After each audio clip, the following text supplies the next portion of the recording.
খবর শুনছেন update Bangla channel থেকে। আজ জানাবো পশ্চিমবঙ্গ দেশ এবং বিদেশের বাছাই করা সব তাজা খবর। আপনি যদি চ্যানেলে নতুন হয়ে থাকেন তাহলে অবশ্যই চ্যানেলটি সাবস্ক্রাইব করুন, কারণ প্রতিদিনের সেরা খবরগুলি আপনার হাতের মুঠোয় পৌঁছে দিতে আমরা আছি সদা প্রস্তুত। শুরুতেই জানাবো সংবাদ শিরোনাম। একবার হেলিকপ্টারের ভাড়া হুমায়ুনে, নিরাপত্তায় হায়দ্রাবাদের ৮ বাউন্সার।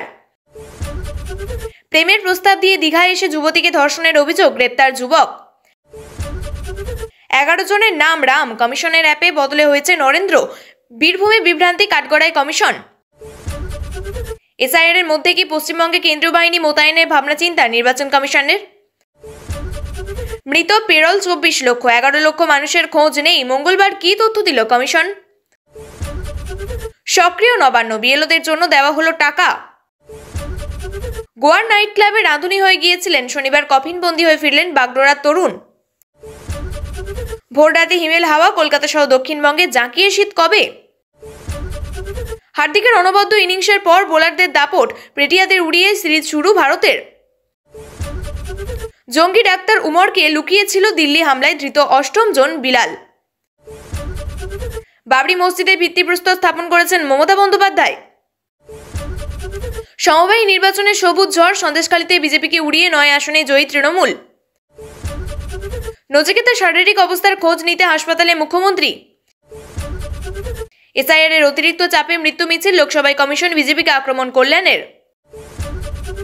নাগরিকত্ব না পেয়ে কিভাবে ভোটার তালিকায় নাম, জন্মদিনেই আদালতে নোটিশ পেলেন সোনিয়া গান্ধী। পাকিস্তানের মতো বাংলাদেশে উপস্থিত ভয়াবহ সংকট, ঋণের ফাঁদে জর্জরিত ইউনূসের দেশ। জঙ্গল থেকে রাস্তায় দাঁতাল হাতি, আতঙ্কে জাতীয় সড়ক অবরুদ্ধ পশ্চিম মেদিনীপুরে। বাঙালিদের উপর নির্মম অত্যাচার ওড়িশায়, সব বাড়িতে আগুন, জারি কারফিউ, বন্ধ নেট, কেনই পরিস্থিতি? দয়া চাই না, ভরা জনতায় দিল্লির চিঠি কুচি কুচি করে ছিঁড়ে ফেললেন মমতা।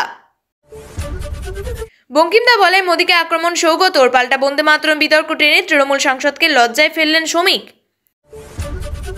ছাত্রের মাকে নিয়ে পালালেন স্কুলের শিক্ষক, বাঁকুড়ায় পরকীয়ায় হইচই কাণ্ড।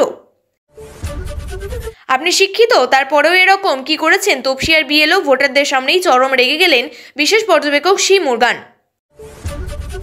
সংসদে বঙ্কিমদা বলে নিশানায় প্রধানমন্ত্রী, বাংলার লজ্জা, মুখ্যমন্ত্রীর পুরনো ভিডিও পোস্ট করে পাল্টা কটাক্ষ শুভেন্দুর। বিজেপি আমায় ছাড়া সরকার করতে পারে না বললেন হুমায়ুন। 100 দিনের কাজে বাংলাকে 1 টাকাও দেয়নি কেন্দ্র, অভিষেকের প্রশ্নে বঞ্চনা মানল কেন্দ্র। শুধু তৃণমূলে মুসলিমদের কথা বলেছি, সংখ্যালঘুদের নিয়ে যা বললেন শুভেন্দু। সেদিন যারা সংসদ ছেড়ে বেরিয়ে গিয়েছিলেন পুরো তালিকা দেবেন অমিত শাহ। এসআইআর এ জায়ের বাবাকে নিজের বাবা সাজালেন বনগাঁর বিজেপি নেত্রী, কমিশনে সরব তৃণমূল। ভোট চুরির চেয়ে বড় দেশদ্রোহিতা হয় না, এবার সংসদে দাঁড়িয়ে মোদী কমিশনকে বিঁধলেন রাহুল। রেজিনগরে বাবরি মসজিদ তৈরিতে লাগবে 300 কোটি। বাংলাদেশের পরবর্তী প্রধানমন্ত্রী হবেন কে, নির্বাচন ঘোষণার আবহে এই 4 নাম নিয়ে জোর চর্চা। আর 4 সপ্তাহের অপেক্ষা, তারপরই হরিবোল, এ তো ভয়ঙ্কর কথা বলে ফেললেন শুভেন্দু। নাগরিকত্ব নিশ্চিত হওয়ার পরেই ভোটাধিকার, সুপ্রিম পর্যবেক্ষণে চাপে মতুয়ারা। দীর্ঘ 5 মাস পর মুক্তি, বাংলাদেশের জেলে আটকে 47 মৎস্যজীবী, কাকদ্বীপে ফিরল স্বস্তি। নন্দীগ্রাম ভবানীপুরে জোরদার প্রার্থী দেব, 1 ইঞ্চিও জমি ছাড়বো না বললেন হুমায়ুন। আপনাদের কাছে একটা অনুরোধ রইল, আমরা প্রতিদিন চেষ্টা করি আপনাদের জন্য সঠিক, সংক্ষিপ্ত এবং নিরপেক্ষ খবর পৌঁছে দিতে। আমাদের এই ছোট্ট চেষ্টাকে যদি আপনার ভালো লাগে তাহলে দয়া করে একটা লাইক দিয়ে পাশে থাকার বার্তা দিন। আপনার একটা লাইকই আমাদের আগামী দিনের অনুপ্রেরণা। এতক্ষণ শুনছিলেন সংবাদ শিরোনাম, এবার জানাবো বিস্তারিত খবরগুলি। তৃণমূল সাসপেন্ড করার পর থেকেই বারবার খুন হতে পারেন বলে আশঙ্কা প্রকাশ করেছেন ভরতপুরের বিধায়ক হুমায়ুন কবির। এবার নিরাপত্তার স্বার্থে হেলিকপ্টার ভাড়া করলেন তিনি। আগামী 3 মাস আকাশপথেই ঘুরবেন তিনি। সেই সঙ্গে বিধায়কের নিরাপত্তায় নিয়োগ করা হয়েছে হায়দ্রাবাদের 8 বাউন্সার। ধর্ম নিয়ে রাজনীতি করার অভিযোগের দিন কয়েকদিন আগেই হুমায়ুনকে সাসপেন্ড করেছে তৃণমূল। তারপর থেকে সরাসরি শাসক দলকে নিশানা করেছেন তিনি। নতুন দল ঘোষণা করার কথাও জানিয়েছেন। তুমুল টানাপোড়েনের মধ্যে গত 6 তারিখ বেলডাঙ্গার বাবরি মসজিদে শিলান্যাস করেছেন হুমায়ুন।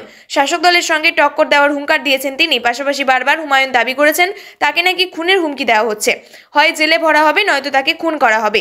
সেই কারণে এবার হেলিকপ্টার ভাড়া করলেন বিধায়ক। জানা যাচ্ছে আগামী 3 মাস সর্বত্র এই হেলিকপ্টারে করেই ঘুরবেন তিনি।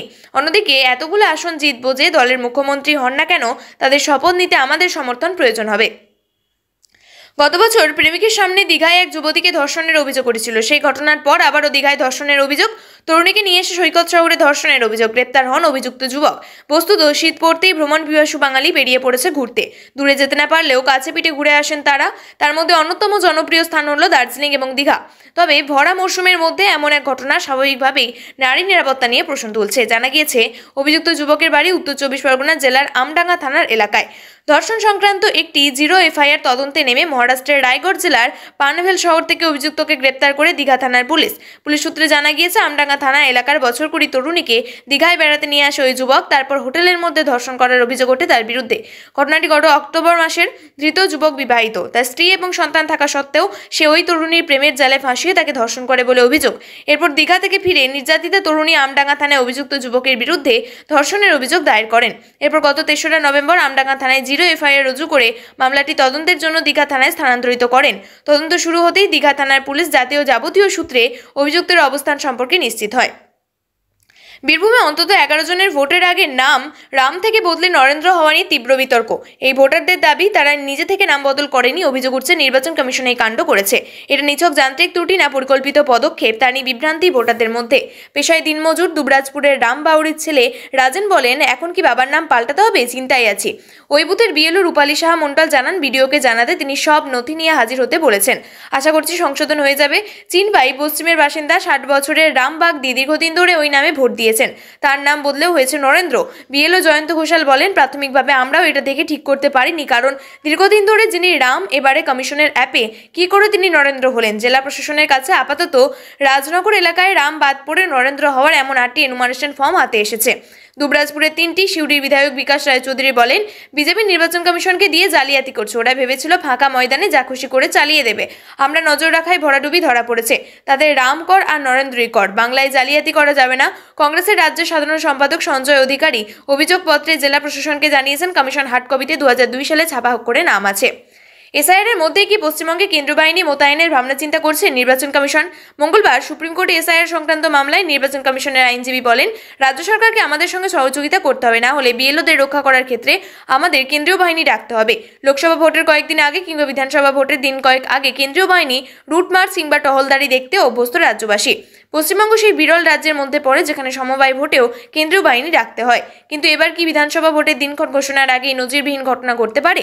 এই নিয়ে জল্পনার মধ্যে কোচবিহারের সভা থেকে ইঙ্গিতপূর্ণ মন্তব্য করেছেন মমতা বন্দ্যোপাধ্যায়। তিনি বলেন, কাজ করাবে ইলেকশন কমিশন আর টাকা বাড়াবে রাজ্য সরকার, আর টাকা বন্ধ করে দেবে কেন্দ্রীয় সরকার। কি সুন্দর থিওরি! বুঝুন, পুলিশের দরকার নেই, তা সত্ত্বেও 1 কোটি পুলিশ পাঠাবে। তাদের থাকার খরচা কে দেবে? রাজ্য সরকার। বাথরুমে যাওয়া বাথরুম কে তৈরি করে দেবে? ওয়াশরুম রাজ্য সরকার। খেতে দেবে কে? রাজ্য সরকার। আর গুলি চালাবে কে? কেন্দ্রীয় সরকার। এই প্রসঙ্গে বিজেপি নেতা রাহুল সিনহা বলেন, পশ্চিমবঙ্গ সত্যিই ব্যতিক্রমী। ক্রমেই বাড়ছে সংখ্যা। মঙ্গলবার অসংগৃহীত এনুমারেশন ফর্মের সংখ্যাটা 57 লক্ষ পেরিয়ে গিয়েছে। চিহ্নিত করা গিয়েছে এমন মৃতের সংখ্যা পেরোলো 24 লক্ষ। আর 11 লক্ষ মানুষের কোনো খোঁজ মেলেনি। প্রায় 20 লক্ষ ভোটার চলে গিয়েছেন অন্যত্র। আর ডুপ্লিকেট ভোটারের সংখ্যা আজকের দিনে দাঁড়িয়ে 1,34,232। এদিকে গতকাল আবার মৃত ভোটারদের নিয়ে বড় নির্দেশ দিয়েছেন কমিশন। আবারও বুথভিত্তিক মৃতদের তালিকা পাঠাচ্ছে জাতীয় নির্বাচন কমিশন। এই মর্মে এদিন সিইও মুখ্য নির্বাচন আধিকারিক রাত 9টায় সমস্ত জেলা নির্বাচনী আধিকারিকদের সঙ্গে ভিডিও কনফারেন্সের মাধ্যমে বৈঠক করেন। কমিশন সূত্রে জানা গিয়েছে, আধার থেকে প্রাপ্ত নথি পাঠাচ্ছে তারা, সেই নথির সঙ্গে তালিকা মিলিয়ে দেখতে হবে বিএলওদের। কমিশন জানাচ্ছে, বুথভিত্তিক হওয়ায় এই তালিকা মেলানো অসম্ভব নয়। রাতেই পাঠানো হচ্ছে এই তালিকা, অর্থাৎ মৃত ভোটারদের নিয়ে কমিশন কতটা কড়া তা আবারও বুঝিয়ে দিচ্ছে তারা। এদিকে বিএলওদের কাজ যে সময় বাড়তে চলেছে, সেই সঙ্গে আবারও কাল নবান্ন থেকে বিএলওদের জন্য টাকা পাঠিয়েছে অর্থ দপ্তর। নবান্ন বিএলওদের জন্য মাত্র 61 কোটি টাকা বরাদ্দ করেছে। এর মধ্যে 81,000 বিএলও, তার সঙ্গে অ্যাসিস্ট্যান্ট বিএলও, ইআরও, এইআরওদের ভাতাও রয়েছে। এই টাকা ভাগ করলে মাথাপিছু প্রায় 6,000 টাকা পাওয়া যাবে। রাজ্য টাকা পাঠায়নি বলে বিএলওদের পারিশ্রমিক দিতে পারছে না নির্বাচন কমিশন। এরপর টাকা চেয়ে নবান্নকে চিঠি পাঠালো কমিশন। অবশেষে নবান্ন থেকে পাঠানো হলো সেই টাকা। জানানো হয়েছে, নবান্ন বিএলওদের জন্য মাত্র 61 কোটি টাকা বরাদ্দ করেছে। এর মধ্যে 81,000 বিএলও, তার সঙ্গে অ্যাসিস্ট্যান্ট বিএলও, ইআরও, এইআরওদের ভাতাও আছে।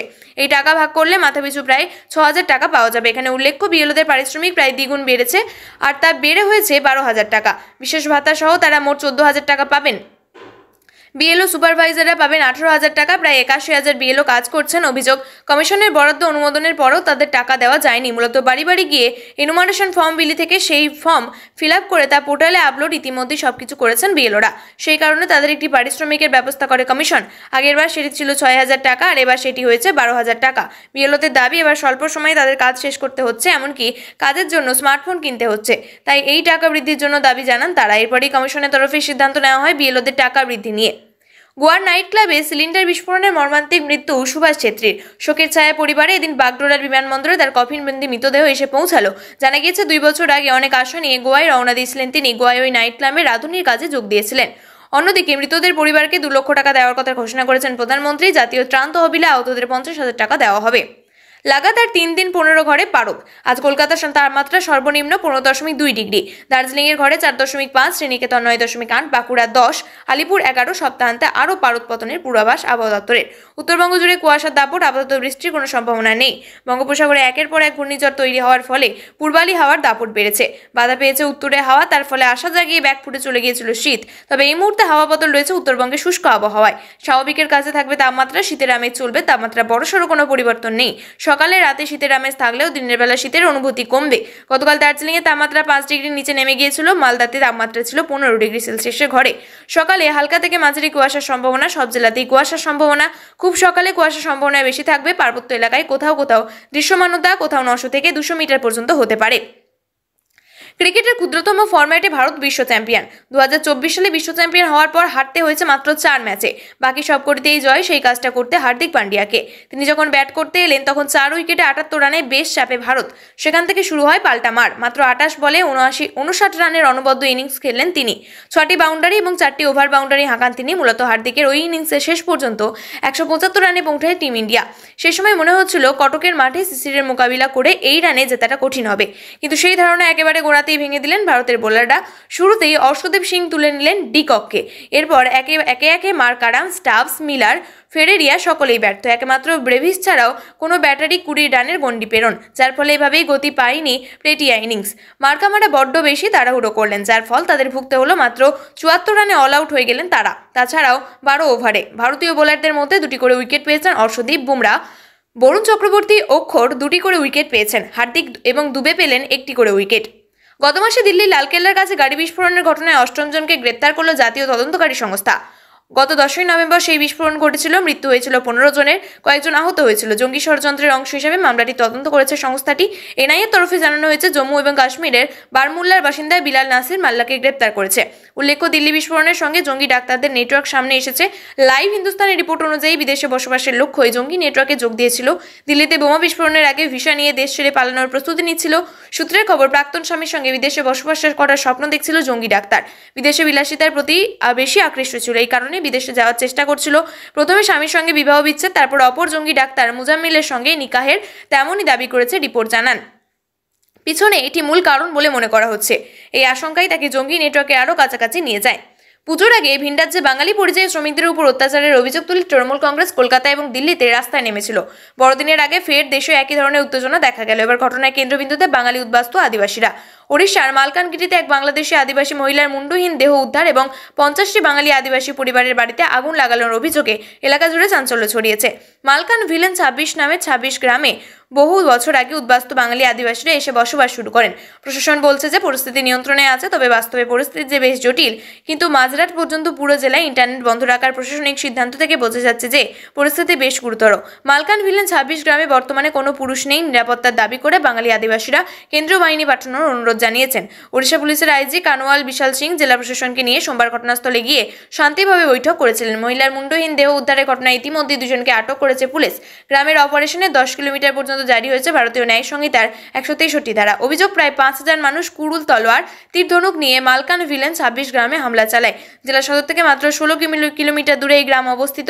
এই গ্রামে হামলাকারীরা ঢুকে একের পর এক বাড়ি, জিনিসপত্র এবং পশু যানবাহন পুড়িয়ে দেয়। এদিন কোচবিহার থেকে ফের একবার কেন্দ্রীয় বঞ্চনা নিয়ে স্বভাবসিদ্ধ ভঙ্গিতে সরব হতে দেখা গেল মুখ্যমন্ত্রী মমতা বন্দ্যোপাধ্যায়কে।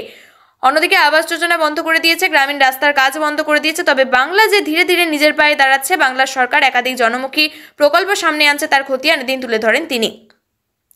সংসদে বঙ্কিমচন্দ্র চট্টোপাধ্যায়ের বন্দে মাতরম রচনার সাদ্য শতবর্ষ পূর্তি নিয়ে আলোচনার সময় প্রধানমন্ত্রী নরেন্দ্র মোদী তাকে বঙ্কিমদা বলে সম্বোধন করলে তীব্র আপত্তি জানান তৃণমূল সাংসদ সৌগত রায়। তৃণমূল অভিযোগ করেন, প্রধানমন্ত্রী এই সম্বোধনের মাধ্যমে বঙ্কিমচন্দ্রকে অপমান করেছেন। এই সম্বোধনের মাধ্যমে বঙ্কিমচন্দ্রকে অপমান করেছেন। তবে প্রধানমন্ত্রী নরেন্দ্র মোদীর এই সম্বোধন নিয়ে যখন তৃণমূল সাংসদ সোচ্চার, তখনই পুরনো বিতর্কিত মন্তব্য টেনে এনে তাকে বিড়ম্বনায় ফেললেন রাজ্য বিজেপি সভাপতি শ্রমিক ভট্টাচার্য। ঘটনার সূত্রপাত হয় সংসদে বন্দে মাতরমের 150 বছর পূর্তি উপলক্ষে আলোচনা চলাকালীন। প্রধানমন্ত্রী মোদী তার বক্তব্যে বঙ্কিমচন্দ্রকে বঙ্কিমদা বলে উল্লেখ করেন। এতে আপত্তি তুলে সৌগত রায় বলেন, এভাবে বঙ্কিমচন্দ্রকে ভুল শুধরে বঙ্কিম বাবু বলে সম্বোধন করেন। এরপরেও তৃণমূল এবং বঙ্কিম তার সম্বোধনকে ইস্যু করে বাঙালি বাংলাকে অপমানের প্রচার শুরু করে। সাম্প্রতিকতার গন্ধ খুঁজে পেয়েছিলেন এবং বন্দে মাতরমকে একটি সাম্প্রদায়িক সঙ্গীত বলে আখ্যা দিয়েছিলেন। এটাই সৌগত রায়ের বক্তব্য। প্রিয় দর্শক, নিয়মিত সঠিক খবরগুলি সঠিক টাইমে পেতে সাবস্ক্রাইব করুন বা আপডেট বাংলা চ্যানেলটিকে। ধন্যবাদ।